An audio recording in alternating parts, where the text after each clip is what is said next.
very much, Mr. Permanent Secretary in the Ministry of National Security, Osman Petty. I want equally to recognize the Permanent Secretary in Education, Mr. Hodge, and the High Command represented here by Lieutenant Colonel Cumry of the Defense Force, our Fire Chief, Mr. Ogaro, and of course, Mr. Connor from Her Majesty's Prisons. I also recognize the other high officers, high-ranking officers of our police force, the Controller of Customs, and other representatives of that unit, the parents, the guardians, the teachers, the STEP employees, representatives of the media, and invitees all who have come out this morning to make this event extremely special for the young people.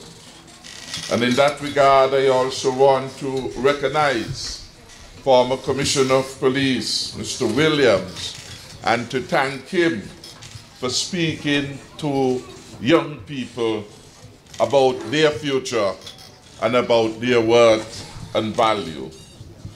And speaking about our police, and in particular, former commissioners of the force, I want all of us to stand for half a minute in silence in a mark of respect to Mr. Stanley Franks, a former commissioner of the police force who is no longer with us. Could we all stand reverently? It's a mark of respect for Mr. Stanley Franks as we thank him and the family for the excellent service he has rendered. Thank you. Could we all, those who are standing now, take their seats. Thank you very much. As I listen to former Commissioner Williams and the simple way in which he brought his remarks, I wondered what would the future of the country be if more persons were to come into our schools, our Sunday schools, and our educational centers to give their life experiences. What would happen, Mr. Hodge, if we were to hear from you to an audience like this about your experience? What would happen if Ashley Connor were to be invited into our primary school to speak about his own life experience, and Ogaro, and Cumry, and Mitchell, and Mills, and Henry, and all of us who are here were to do that? Because as we try to connect what is happening now and what happened back then, we ask ourselves how the society has changed and why. Same people, same families, same challenges of life which each of us has to face, and yet there is almost a stubborn minority of persons who go wayward and who create difficulties in our society. And we must attempt to find the solution. Clearly, when we look at the experience of Austin Williams and the experience of perhaps all of us, the answer can't be poverty. At least it could only be a partial response. And as we look at what it is that kept us anchored, perhaps we may find the right message, again, to bring to our young people as to how they ought to live their lives. some simple rules. Austin did not like hospitals. He did not like prisons. He did not like the jailhouse. And what else you didn't like? And cemetery.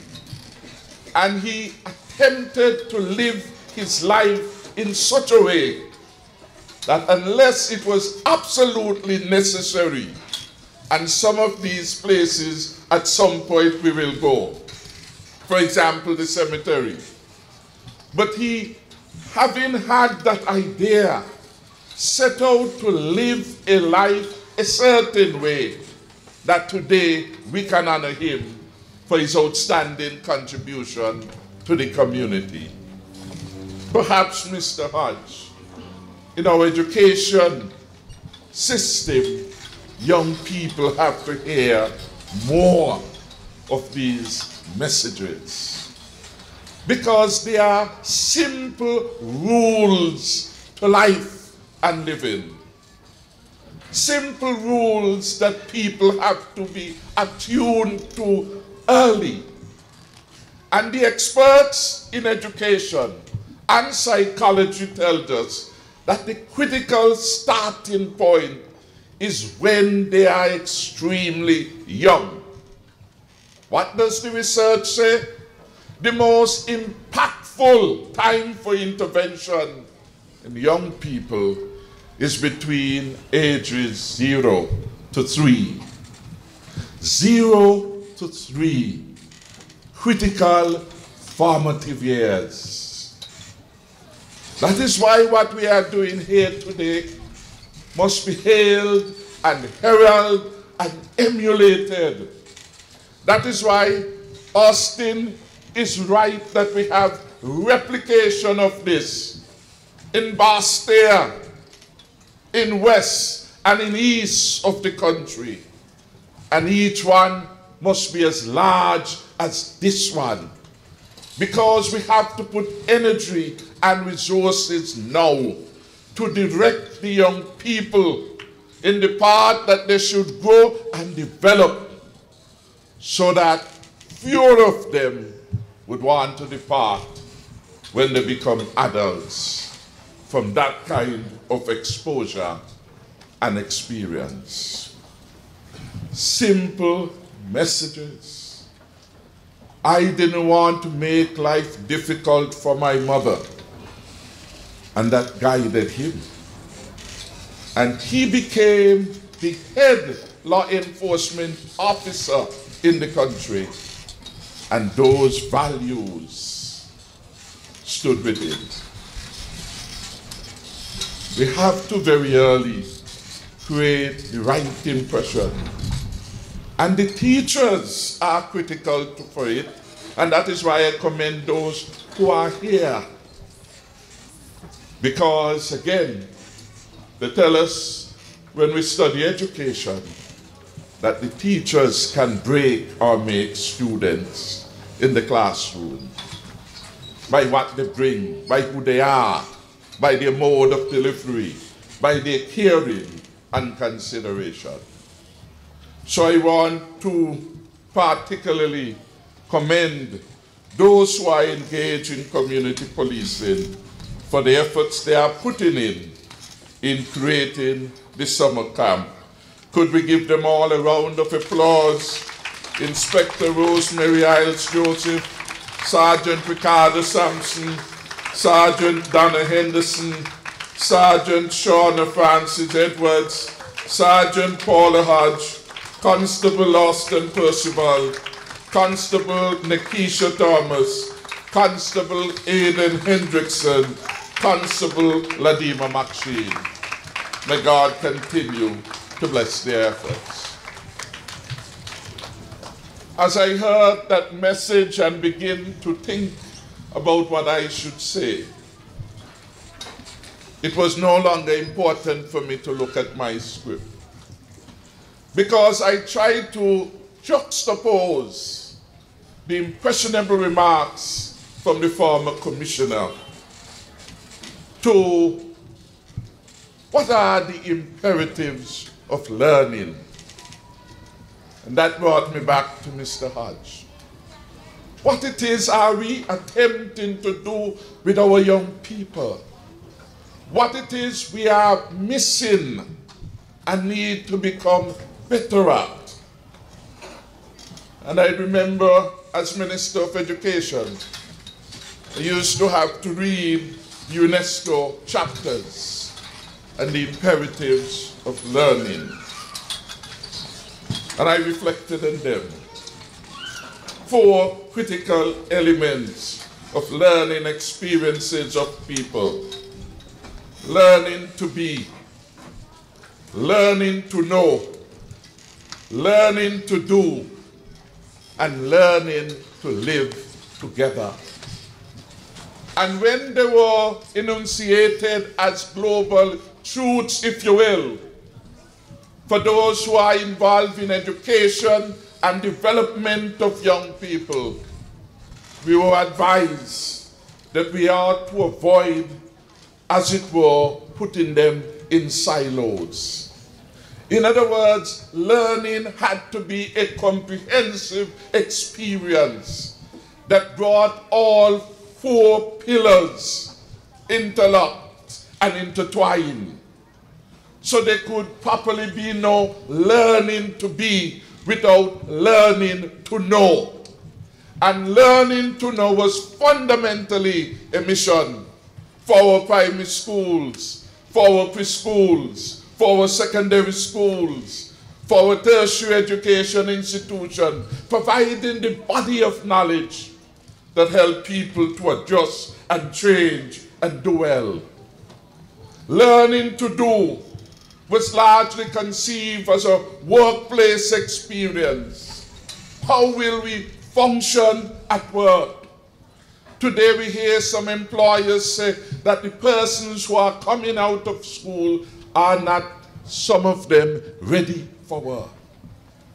And if that is so, if that goes beyond anecdotal evidence, then it means that the admonition for us within the school system, taking up the challenge of learning to know as our fundamental purpose and mission, was that we had kept it in a silo, so that some of the attitudinal predispositions that are required to assist people while they learn to know, to learn to do, have been missed.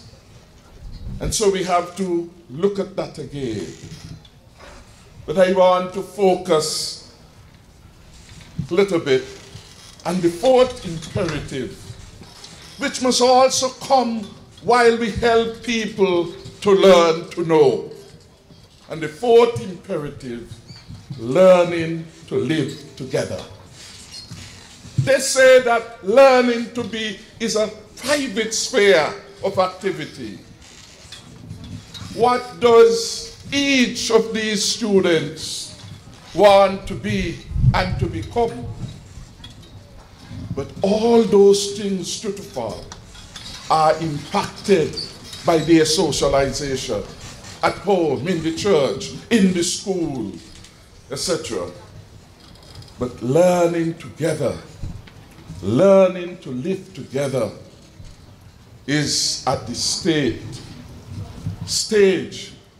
that is giving us some concerns. How could young people shoot one another willy-nilly? What is their appreciation for life?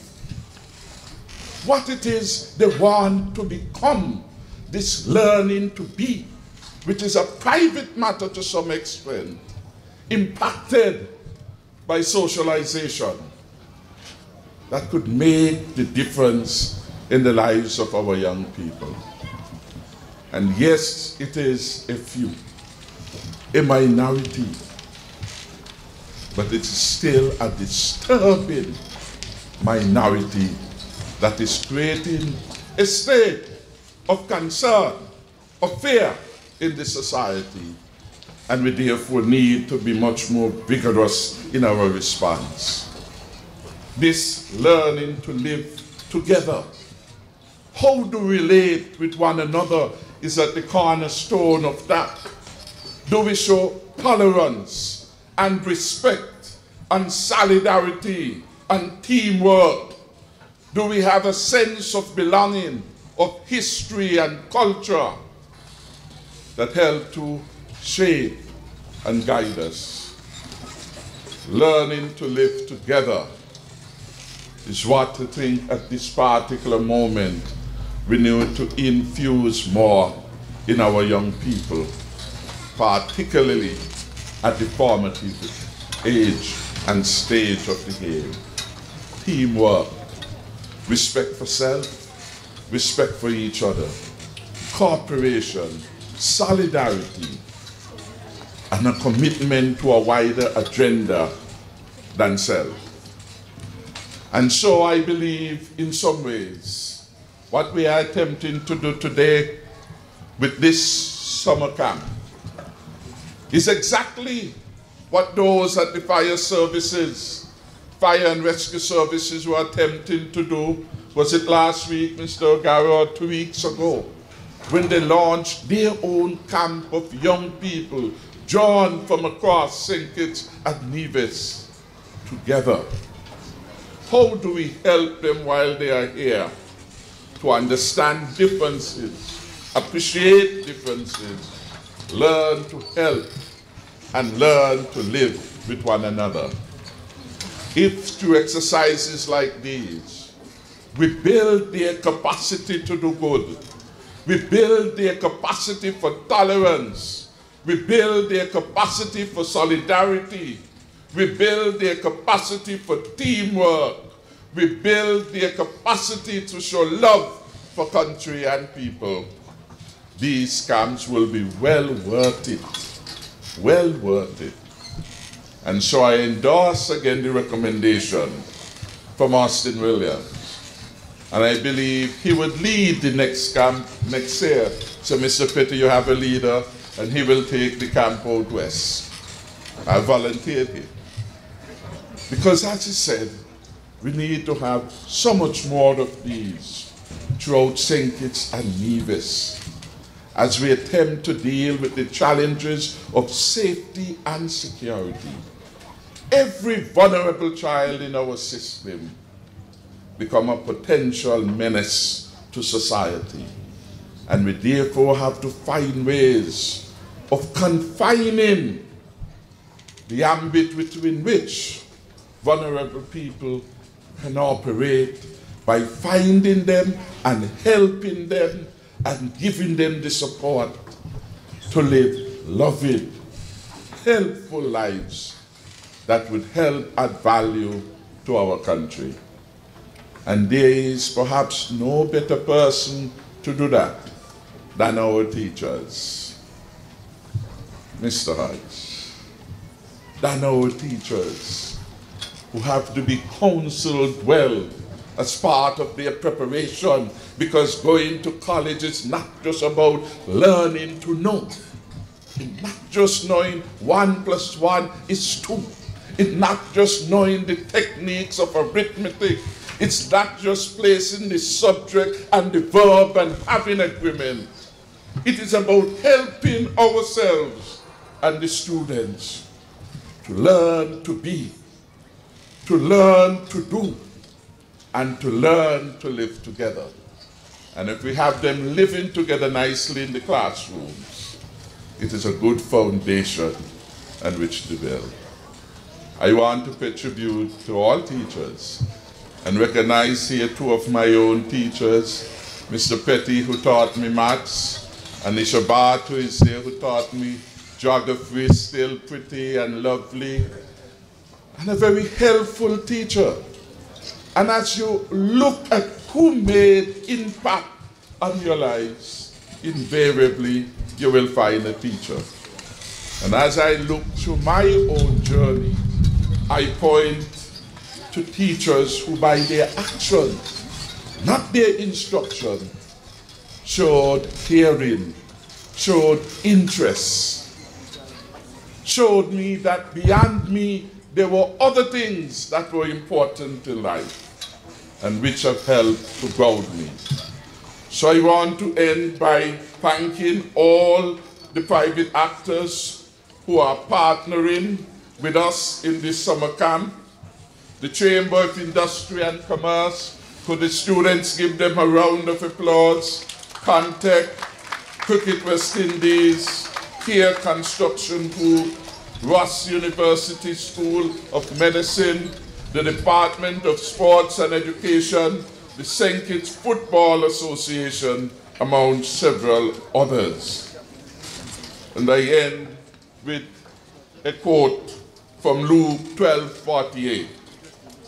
When someone has been given much, much will be required in return. And when someone has been entrusted with much, even more will be required. There's a lot of labor of love in putting these camps to which I referred together.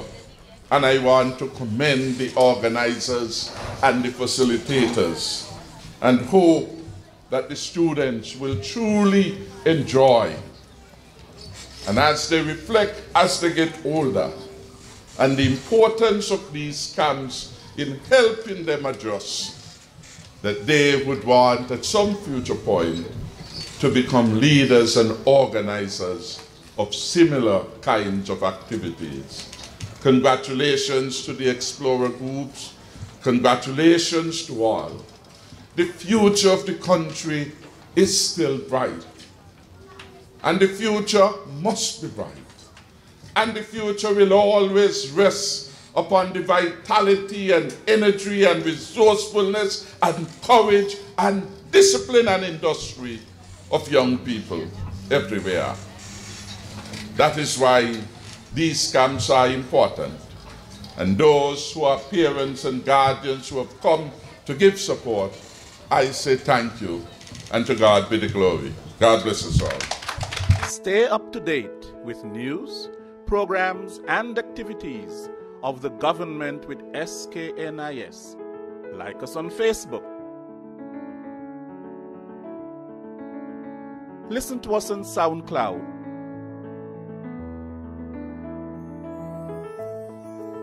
Follow us on Twitter. And watch our videos on YouTube. Connect with us today. SKNIS, St. Kitts and Nevis Information Service.